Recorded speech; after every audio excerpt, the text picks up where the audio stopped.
हमारा एक बड़ा बुरा एक्सीडेंट हुआ था मोटरसाइकिल से। उसमें घुटना टूट गया था, जबड़ा टूट गया, कान का पर्दा फट गया और उठा के ले जाए गए जब डॉक्टर के यहाँ अस्पताल में, तो उन्होंने एक्सरे करी, उसमें जबड़े की ये वाली हड्डी टूटी हुई थी।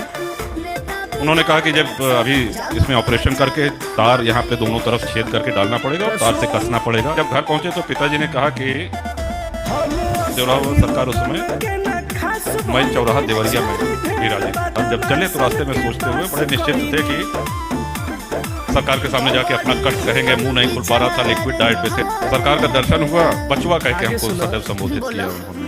तो उस समय अपनी पीड़ा लेकर के देवरिया पहुंचे। क्या बचवा का हाल? तो महाराज चल चलो मंत्र का जाप कराया, सीताराम जाप कराया, आपको ढेर सारा प्रसाद दिया कि अच्छा जाओ।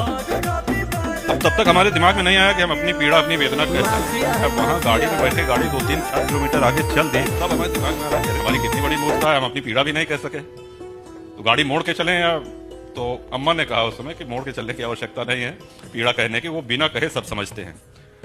इस तरह से वापस घर आ गए, डॉक्टर के पास गए, उन्होंने कहा कि अब सूजन कम है, अब ऑपरेशन किया जा सकता है, एक ताजी एक्सरे की आवश्यकता है। मैं इस पुण्य भूमि से बोल रहा हूँ, दोबारा जब एक्सरे कराया गया तो उसमें आया no evidence of any fracture, हड्डी टूटने का कोई भी प्रमाण नहीं है।